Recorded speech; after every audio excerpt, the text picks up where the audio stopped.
നടിയെ ആക്രമിച്ച കേസ് കരിയറിനെ ബാധിച്ചിട്ടുണ്ടോ എന്ന ചോദ്യത്തിൽ പ്രതികരണവുമായി നടൻ ദിലീപ് എത്തിയിരിക്കുന്നു.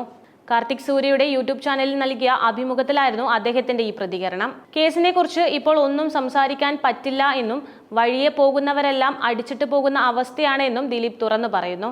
കേസ് ദിലീപിന്റെ കരിയറിനെ എവിടെയെങ്കിലും ബാധിച്ചിട്ടുണ്ടോ എന്നായിരുന്നു ആദ്യത്തെ ചോദ്യം. അതിനെക്കുറിച്ച് നമുക്ക് പിന്നീട് സംസാരിക്കാം എന്നായിരുന്നു ദിലീപ് മറുപടി നൽകിയത്. കാരണം അത് സംസാരിക്കാൻ തുടങ്ങിക്കഴിഞ്ഞാൽ ചിലപ്പോൾ എവിടെയെങ്കിലും കണക്ട് ചെയ്ത് കേസുമായി ബന്ധപ്പെട്ടു പോകും എന്നായിരുന്നു ദിലീപ് പറഞ്ഞത്. ദിലീപിന്റെ വാക്കുകൾ ഇങ്ങനെയാണ്: എനിക്കിപ്പോൾ സംസാരിക്കാൻ അനുവാദമില്ല. ഞാനാണെങ്കിൽ സംസാരിച്ചു തുടങ്ങുമ്പോൾ ഓപ്പൺ ആയിട്ട് സംസാരിക്കുകയും ചെയ്യും. പിന്നെ അതെനിക്ക് പാരയായി വരും. അത് നമുക്ക് എന്തായാലും സംസാരിക്കാം. അതിന് എന്തായാലും ദൈവം ഒരു ദിവസം തരും. ഇതുവരെ ഞാൻ അത് സംസാരിച്ചിട്ടില്ല. നമ്മൾ ഏത് വഴിക്ക് പോയാലും നമ്മളെ തലക്കിട്ടടിക്കാനാണ് പലരും ശ്രമിക്കുന്നത്. പണ്ട് ശ്രീനേട്ടന്റെ ഒരു പടമുണ്ട്, ശ്രീനേട്ടൻ അഭിനയിച്ച ഒരു പടം. എനിക്ക് ധീം തരികിടത്തോം ആണോ എന്നൊരു സംശയമുണ്ട്.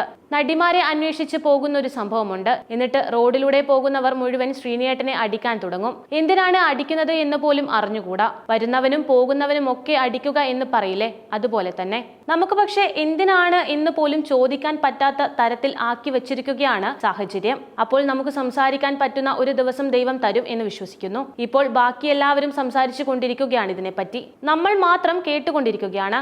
ഈ കേസൊക്കെ നടന്നുകൊണ്ടിരിക്കുന്ന സമയത്ത് ഞാൻ പത്രത്തിൽ കണ്ടിരുന്നു 600 കോടിയുടെ റിയൽ എസ്റ്റേറ്റ് ബിസിനസ് ഉണ്ടെന്ന്. 32 റിയൽ എസ്റ്റേറ്റ് എറണാകുളം ജില്ലയിൽ മാത്രം. അതാണ് ഇവിടത്തെ ഏറ്റവും വലിയ പ്രമുഖ പത്രത്തിൽ വന്ന വാർത്ത. ഞാൻ അന്നിങ്ങനെ ആലോചിച്ചിരുന്നു, 32 ഇടപാട് നടത്താൻ വേണ്ട സമയം എത്രയായിരിക്കുമെന്ന്. പിന്നെ ഈ ഭൂമിയിലുള്ള സ്ഥലമൊക്കെ വില്ലേജ് ഓഫീസിൽ ഫയലായിട്ട് ഉണ്ടാകുമല്ലോ എന്ന്. ഞാനാകെ എറണാകുളം ജില്ലയിൽ ആറ്റുനോറ്റ് ഒരു ഓഫീസ് പണിയാനായിട്ട് കുറച്ച് സ്ഥലം വാങ്ങിച്ചു. പുല്ലേപ്പടി പാലം വരുന്നു എന്ന് പറഞ്ഞുകൊണ്ട് എല്ലാവരും കൂടി അത് വിൽപ്പിക്കുകയും ചെയ്തു. ഞാനാകെ 9 സെന്റ് സ്ഥലമാണ് എറണാകുളം ജില്ലയിൽ വിറ്റിട്ടുള്ളത്. അങ്ങനെയുള്ള ഒരുപാട് കഥകളുണ്ട്. എന്റെ എല്ലാ കാലത്തും കൂടെ നിന്നിട്ടുള്ള ഒരാളാണ് ഗണേശേട്ടൻ. ഗണേശേട്ടനെ എനിക്ക് മറക്കാൻ പറ്റില്ല. പ്രധാനപ്പെട്ട ഒരു സ്ഥാനത്തിരിക്കുന്ന സമയത്ത് പോലും പുള്ളി നമ്മളെ വിശ്വസിച്ച് നമുക്ക് വേണ്ടി സംസാരിച്ചിട്ടുണ്ട്. സിദ്ദീഖയും അതുപോലെ തന്നെയാണ്. എന്റെ ഫാമിലിയെ താങ്ങി നിർത്തിയ ഒരുപാട് പേരുണ്ട്. എടുത്തു പറയേണ്ട ആൾക്കാരാണ് സത്യേട്ടൻ, ജോഷി സാർ, പ്രിയൻ, ബി ഉണ്ണികൃഷ്ണൻ തുടങ്ങിയ ഒരുപാട് പേര്. ഇങ്ങനെ ഒരുപാട് പേര് എൻ്റെ കൂടെ നിന്നിട്ടുണ്ട്. നമ്മുടെ വീട് ഒരു ഐലാൻഡ് ആകുമ്പോൾ അവിടെ വന്ന് സ്പോർട്ട് ചെയ്ത ആൾക്കാർക്കെതിരെയും കേസെടുത്ത് ഇനി ആരും എന്നെ വന്ന് സപ്പോർട്ട് ചെയ്യാതിരിക്കാനുള്ള പരിപാടിയൊക്കെ ഉണ്ടായിരുന്നു. എടുത്തു പറയാൻ തുടങ്ങിയാൽ ഒരുപാട് പേരുണ്ട്. പക്ഷെ അവരാരും ടിവിയുടെ മുന്നിൽ വന്നിരുന്ന് ഫൈറ്റ് ചെയ്യുകയൊന്നും ഉണ്ടായില്ല.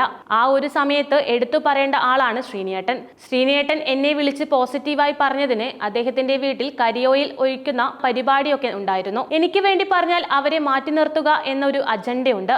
ഇതായിരുന്നു ദിലീപിന്റെ പ്രതികരണം.